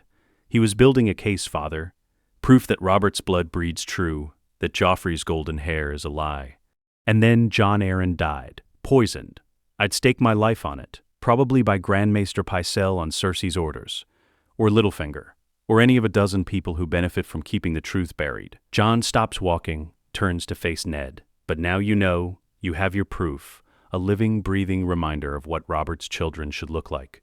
So the question is, what do you do with it? I confront Cersei, give her a chance to flee, to take her children and run before Robert finds out. She's the queen. She deserves that much mercy. No. Jon's voice is sharp, hard. That's exactly what you don't do. That's the honorable choice, father. It's also the stupid one. You give Cersei warning. She doesn't run. She acts. She kills Robert. She kills you. She secures her children on the throne through force and lies, and the realm burns. What would you have me do? Execute a woman without trial? Murder children? I would have you survive. I would have Sansa and Arya survive. I would have Robert survive long enough to see the truth and act on it himself. Jon grabs Ned's shoulders. Father, I love you. I respect you, but your honor is going to get you killed if you don't let me help you. Please, trust me. Let me guide you through this. Ned looks at his son, at the young man who survived 6 years in a viper's nest through cunning and ruthlessness and careful planning. At the boy he sent south who came back a player of the game. What do I do? First, we secure the girls. Tonight, I'll have them moved to rooms near mine, guarded by men Barristan trusts, men who can't be bought by Cersei. Jon's voice is steady, confident. Second, we prepare Robert, not with accusations, with questions. You ask him about his bastards, about whether he's ever seen them, whether he knows what they look like. You plant the seeds, make him curious. And third, we wait for Robert to go hunting. He always goes hunting, and when he does, I go with him. Not Lancel Lannister, not one of Cersei's creatures, me, because that's when she'll try to kill him, father, on the hunt. An accident with a boar or a fall from a horse. She's planned it already, I'm sure of it. Ned is silent for a long moment. Then, how do you know all this? Understanding how she thinks, and because Varys told me. Jon doesn't flinch from the admission. I'm working with the spider, father. He's been protecting me, teaching me, preparing me for this exact moment. Varys serves his own interests. Varys serves the realm, or says he does. Either way, his interests align with ours right now. He wants Robert alive. He wants the truth exposed. He wants the realm stable. So do we. Jon's grip on Ned's shoulders tightens.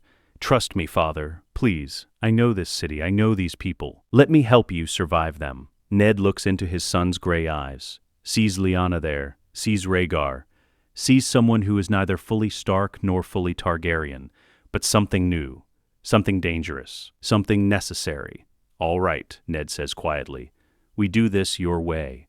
But Jon, when this is over, when Robert knows the truth, we go home, both of us. Back to Winterfell, away from this place. Jon doesn't answer, because he's not sure he can go home.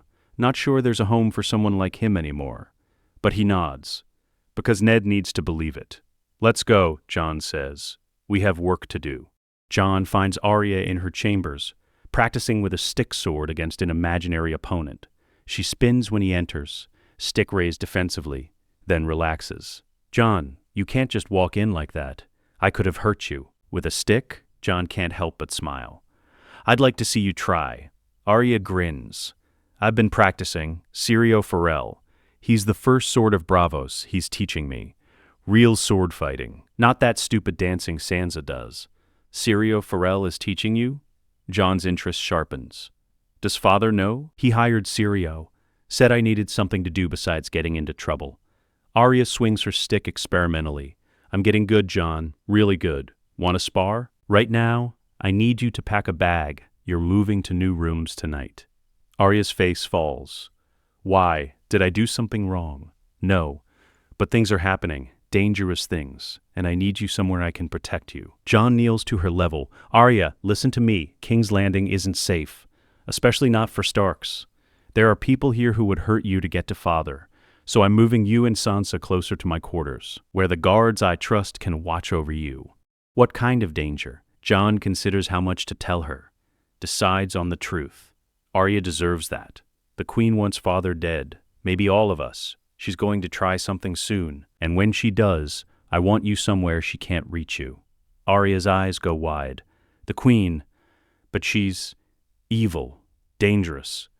Willing to kill children to protect her secrets? Jon's voice is flat. I know because she tried to kill me when I was 13. Poison. I survived because I was careful. You need to be careful too. I'm not scared of her. You should be. Fear keeps you alive, Arya. Remember that. Jon stands. Pack your things. I'll have guards here in 10 minutes to escort you. And Arya, don't tell anyone where you're going. Not the servants, not Sansa's friends, no one. Understand? Arya nods. And for the first time since arriving in King's Landing, Jon sees real fear in her eyes. Good. Fear means she'll be careful. Sansa is harder to convince. She's in her chambers, trying on dresses, imagining herself as a southern lady. When Jon tells her she's moving, she protests. But I like these rooms. They have a view of the garden, and Joffrey said, Joffrey is not your friend, Sansa. Jon's patience is wearing thin. He's the crown prince. He's using you because you're the hand's daughter. The moment you're no longer useful, he'll discard you. Or worse, you don't know him like I do. He's kind, and he tried to cut my face with a knife when he was 9 years old. Jon's voice is cold. He beats servants for fun. He kills animals for sport. He's cruel, Sansa. And if you don't see it, that's because you're seeing what you want to see, not what's actually there. This city has poisoned you. This city has taught me to survive, and right now, survival means moving to rooms where I can keep you safe. So pack your things. Jon's tone leaves no room for argument. Sansa does as she's told, tears streaming down her face, and Jon feels the distance between them like a physical ache. She sees him as the enemy now, the one keeping her from her fairy tale. She doesn't understand, can't understand that he's trying to save her life. By midnight, both girls are settled in new chambers, smaller than their previous rooms but adjacent to Jon's quarters, and guarded by 4 men Barristan personally selected. Men who owe loyalty to the king, not the queen. Ned approves the arrangement. Thank you, Jon, for protecting them. Cersei will notice they've been moved. She'll know something is happening. We need to move fast now. How fast? Tomorrow, you talk to Robert, plant the questions. Then we wait for the hunt, and hope we're ready when she makes her move. Ned attends his first small council meeting as Hand. Robert sits at the head of the table, already bored. Cersei is there, watchful. Littlefinger, Pycelle, Varys. And standing behind Robert's chair, Jon Snow, officially serving as the king's squire. The council discusses finances. Littlefinger reports that the crown is 6 million gold dragons in debt. Robert doesn't care. Talks about holding a tourney to celebrate Ned's appointment. More debt, more excess. Jon watches Cersei. She's watching Ned. measuring him, trying to determine how much he knows. The meeting ends. Robert waves everyone away except Ned, and Jon, who stays because Robert wants him there. Gods, that was tedious, Robert groans. Debt, taxes, grain shipments. This is what I won the throne for? To listen to eunuchs and fools argue about copper? Someone has to govern, Robert, Ned says carefully. Then let them govern. I want to hunt. Ned, when was the last time we hunted together? Really hunted. Just the two of us, and the woods and something to kill. This is Jon's opening. He catches Ned's eye. Nods subtly. Ned takes the cue. Robert, can I ask you something? About your children. Robert's expression sours. What about them? Have you ever noticed how they look? Joffrey, Myrcella, Tommen, they favor Cersei. Strongly. Of course they do. She's their mother. Beautiful children take after the beautiful parent. Robert drinks from his cup. Why? A mix. But your children, Ned trails off. Let's Robert think. Robert frowns. What are you saying, Ned? Nothing, just an observation. Though I have seen some of your other children, your acknowledged bastards. Which ones? A boy named Gendry, working as a smith's apprentice in the city. Jon Arryn arranged it. Ned's voice is careful. He's about 16, strong, black-haired, blue-eyed. Looks remarkably like you did at that age. Robert's frown deepens. Black-haired, you say? Yes, and there are others, aren't there? Across the realm. I've heard you have a daughter in the Vale. Maya Stone, also black-haired, I'm told. Aye, Maya, sweet girl, looks like her mother but has my coloring. Robert sets down his cup. Why are you asking about this, Ned? All of them he could find, documented them, compared them. Ned pauses. I'm trying to understand why what he was looking for, what he found. Jon can see the gears turning in the king's mind, the questions forming, the doubts beginning to take root. Ned, Robert says slowly, are you saying what I think you're saying? I'm not saying anything, Robert. I'm asking questions. The same questions Jon Arryn asked, and I'd like to know the answers. For my own peace of mind. Robert stands, paces, his face is flushed. Joffrey looks nothing like me. I've always known it, the boy is soft, weak. Everything I'm not. He turns to Ned. But I thought he just took after Cersei. That happens, doesn't it? Children favoring one parent over the other? It does, but not always.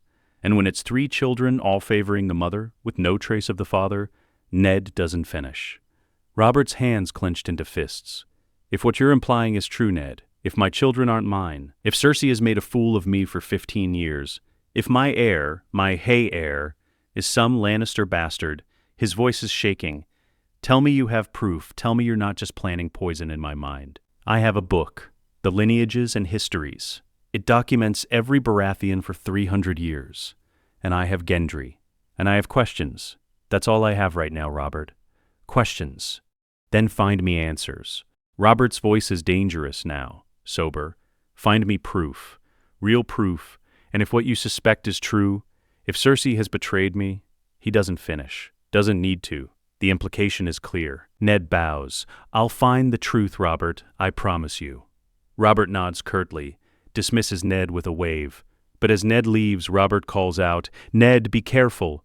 If you're right about this, it's treason, treason of the highest order. And Cersei won't sit idle while you gather evidence. She'll act. Protect yourself. Protect your daughters.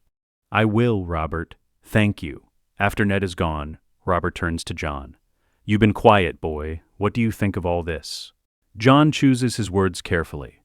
I think Lord Stark is asking the right questions, Your Grace, and I think the answers will be difficult, for everyone. You know something, I can see it in your eyes. You've been in the city for 6 years. You've watched. You've listened.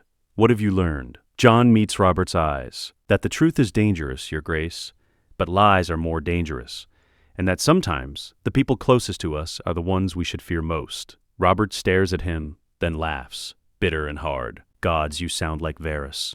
All riddles and warnings. He drinks deeply. But you're loyal, Jon. I know that much. You've proven it, saved my life, stood by me when everyone else was using me or lying to me. Whatever happens, I trust you. Remember that. I will, Your Grace. That night, Jon reports everything to Varys. Good, the spider says. The seeds are planted. Now we wait for them to grow. and for Robert to act. What if he acts too soon, before we're ready? Then we adapt. That's what players do, Jon Snow. We adapt. We improvise, we survive. Varys' smile is thin, but I don't think Robert will act immediately. He's too hurt, too angry. He'll want to be certain before he destroys his marriage and his heirs. He'll want undeniable proof, and that means he'll go on his hunt, just as Cersei expects, just as we expect. And that's when everything changes. 5 days later, Robert announces the hunt with his usual enthusiasm.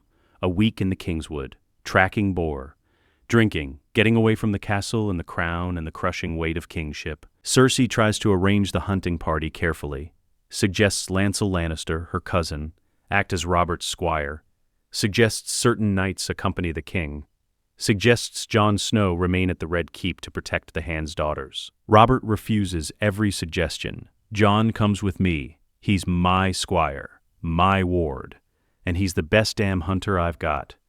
Robert's voice is hard. Your cousin can stay here and tend to your needs, wife. I'll tend to mine. Cersei's smile doesn't waver, but her eyes promise murder. The hunting party assembles, 50 men, horses, hounds, weapons, Robert at the head, already drunk despite the early hour, and beside him, Jon Snow, armed with a hunting spear and eyes that miss nothing. They ride into the Kingswood, dense forest, ancient trees. The sounds of the city fade behind them, replaced by birdsong and the rustle of leaves. Jon stays close to Robert, never more than a few paces away, watches the king's wine cup, watches the other hunters, watches for anything out of place. On the second day, they find a boar, massive, scarred, its tusks yellow and sharp as daggers. Mine, Robert roars. He kicks his horse forward, spear raised. The boar charges. Robert is drunk. His aim is off. His spear catches the boar in the shoulder instead of the heart. The beast screams, pivots, charges directly at Robert's horse. The horse rears. Robert, too drunk to react properly, slides from the saddle, lands hard. The spear flies from his grip. The boar is on him in seconds, tusks lowered, eyes mad with pain and rage. Jon doesn't think. Barristan's training takes over. He kicks his own horse forward, positions himself between Robert and the boar, and when the beast turns its fury toward him, Jon's spear finds its throat. Clean, precise, perfect. The boar goes down, thrashing, blood everywhere, and then still. Jon dismounts, helps Robert to his feet. Your Grace, are you hurt? At the spear buried to the shaft in the animal's neck. You saved my life. Yes, Your Grace. Again, that's twice now. Twice you've put yourself between me and death. Robert's voice is shaking, not from fear, from something else. Realization, that wine. Before the hunt, it tasted strange, bitter. I didn't think anything of it. But now, Jon's eyes narrow. You think you were drugged, Your Grace? I think someone wanted me slow, sluggish, easy prey for a boar. Robert looks around at the hunting party, at the men who are supposed to protect him. Who brought the wine? One of the servants steps forward, pale, terrified. It was from the Queen's stores, Your Grace. She sent it special, said it was your favorite vintage. Robert goes very still. Then he starts laughing, huge, bitter, the laughter of a man who's just confirmed his worst suspicions. Of course she did. He turns to Jon. I'm done hunting, boy. We're going back. Now. And when we get there, I'm going to have a conversation with my wife. A long overdue conversation. The hunting party returns to King's Landing 3 days early. Robert is sober, grim, determined. Jon sends word ahead to Ned. It's happening. Be ready.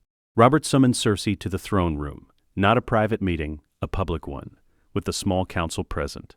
The Kingsguard and Eddard Stark, hand of the king. Cersei enters, beautiful and composed, flanked by her brother Jaime. She sees the assembled lords and her smile becomes fixed.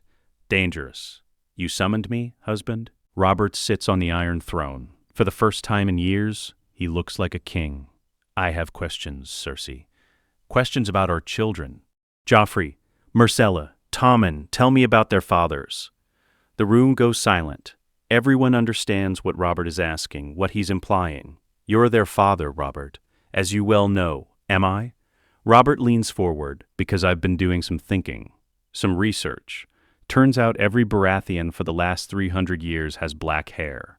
Every single one. My father, his father, me, my brothers, my bastards, all 16 of them. Black hair. The Baratheon look. It breeds true. Always. My point is that our children, all 3 of them, are golden-haired, green-eyed, with no trace of Baratheon features.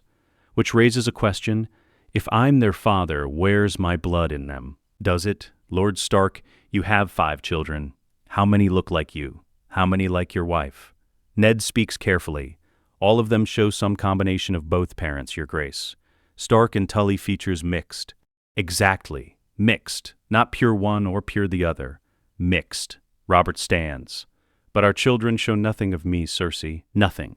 So either I'm not their father, or the laws of blood and inheritance that have held for 300 years suddenly stopped applying. Which do you think is more likely? Making wild accusations, you should be ashamed, Robert. Questioning the legitimacy of your own children for the first time in years. And I'm questioning the legitimacy of children who look nothing like me, were conceived by a wife who despises me, and coincidentally resemble her twin brother to a remarkable degree. Jaime Lannister steps forward, his hand on his sword. Your Grace, you go too far. Do I, Kingslayer, do I? Robert's voice is thunder. Ned, bring him in. Guards escort a young man inside. Black-haired, blue-eyed, muscled from years at the forge. Gendry Waters looks terrified, confused, but undeniably, unmistakably Robert's son. This, Robert says, is Gendry. One of my bastards, born to a tavern girl 16 years ago. Look at him, Cersei. Look at what my blood produces. Black hair, strong features, the Baratheon look. Now look at Joffrey, and tell me again that he's mine. Cersei's mask shatters. Rage twists her beautiful face into something ugly. You would parade your bastard before the court?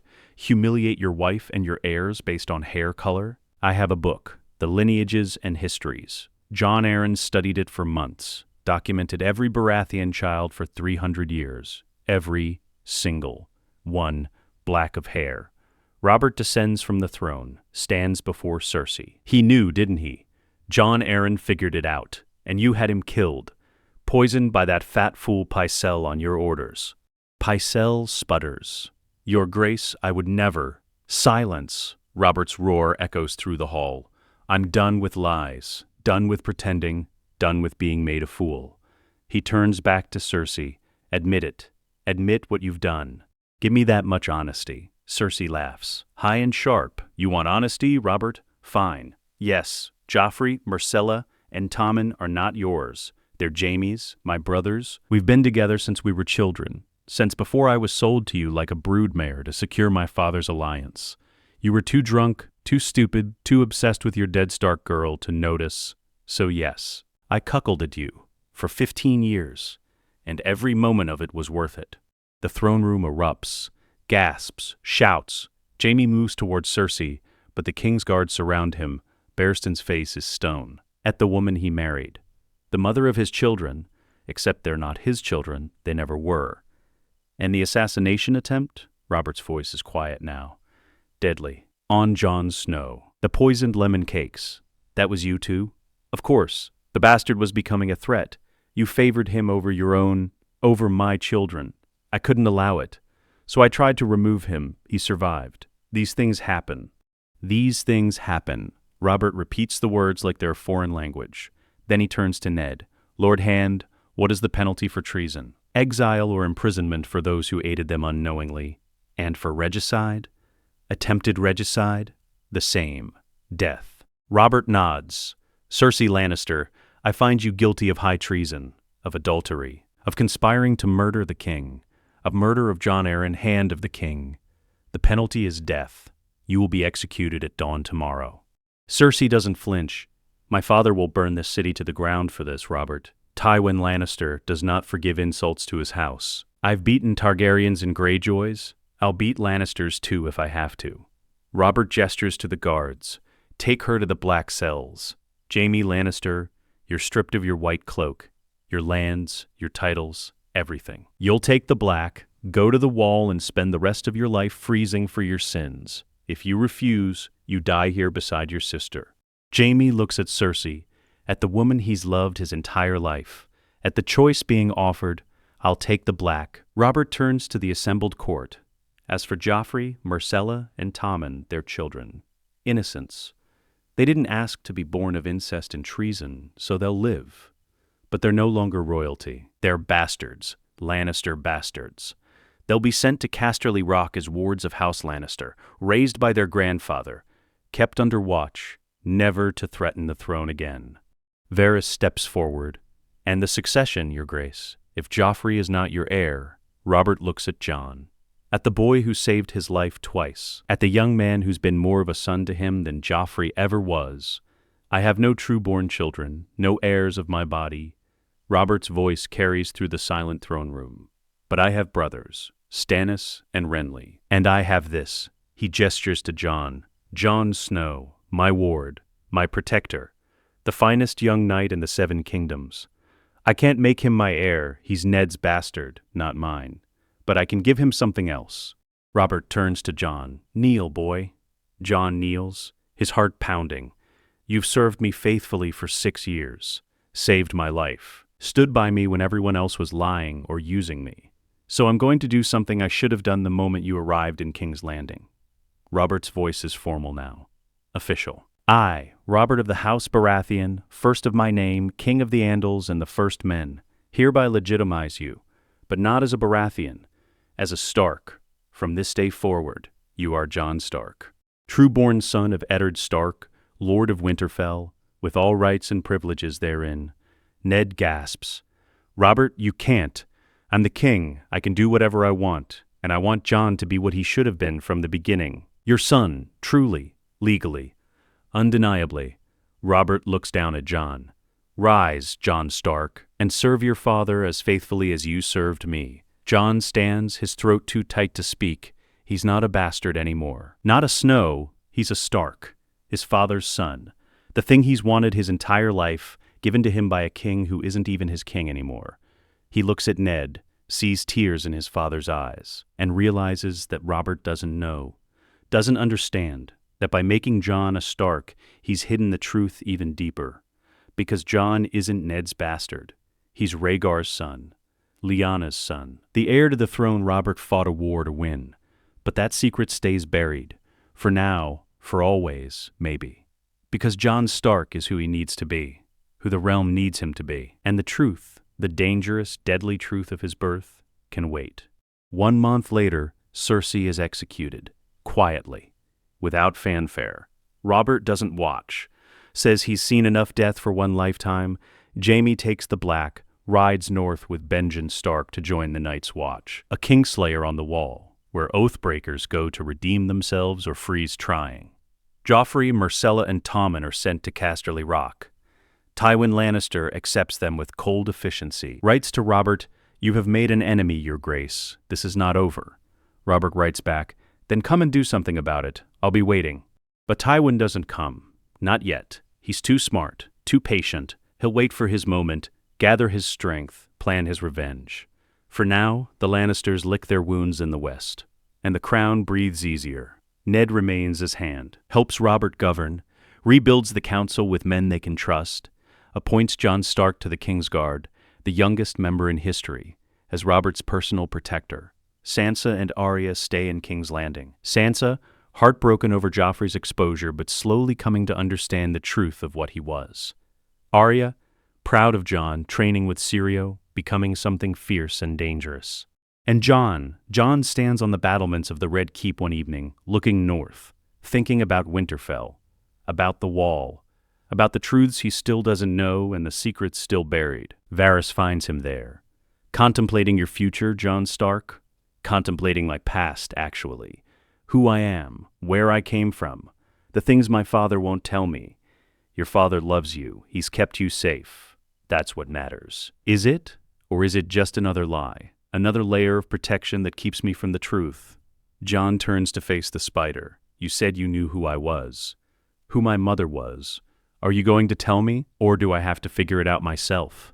Varys is silent for a long moment. Then, not yet. You've changed the realm, Jon Stark. Saved the king. Prevented a war. Exposed treason. You've done enough for now. Let yourself rest. Let yourself be who Robert made you, a Stark, a knight, a son. And when I'm ready, when I want the truth, then I'll tell you. I promise. Varys' smile is sad, but be warned, the truth will change everything. Your place in the world, your understanding of yourself, your very identity. Are you ready for that? No, but I don't think I'll ever be ready. Some truths you just have to face when they come. Wise words. You're learning. Varys pauses. There's something else you should know. Ravens have come from the wall. The Night's Watch is reporting strange things. Wildlings massing. Disappearances. And beyond the wall, something is stirring. Something old. Something dangerous. And when it does, the Game of Thrones, the lying and scheming and killing over a chair made of swords, will seem like children playing at war. The real war is coming, Jon Stark, and the realm needs to be ready. Jon thinks of Benjen's words, of the Watch, of the greater threats beyond politics and intrigue. Then I'll help make it ready. That's what Starks do. We prepare for winter. We protect the realm. Whatever comes. Varys nods. Good. Because you're going to be needed, Jon Stark. More than you know. The lone wolf dies, but the pack survives. Remember that. He leaves Jon alone on the battlements, and Jon stands there watching the sun set over King's Landing and thinks about the future. He saved his family, saved the king, prevented a war, but the real war, the war against winter, against darkness, against whatever is coming from beyond the wall, that's just beginning. And Jon Stark, legitimized bastard, Knight of the King's Guard, player of the Game of Thrones, is ready to face it, because he's not the boy who left Winterfell 6 years ago. That boy was weak, uncertain, desperate to belong. Jon Stark is something else, something forged in poison and politics and survival, something that can bridge the North and South, honor and pragmatism, the Game of Thrones and the greater war beyond. He's what the realm needs, even if it doesn't know it yet. Far to the north, at the wall, winter winds blow cold, and in the darkness beyond, ancient things begin to wake. Things that care nothing for crowns or thrones or the games of men. The long night is coming, but this time, the realm will be ready, because Jon Stark and his pack survived, and the pack remembers, the pack prepares. Winter is coming. Let it come. Let us know what you'd like to see next. The end.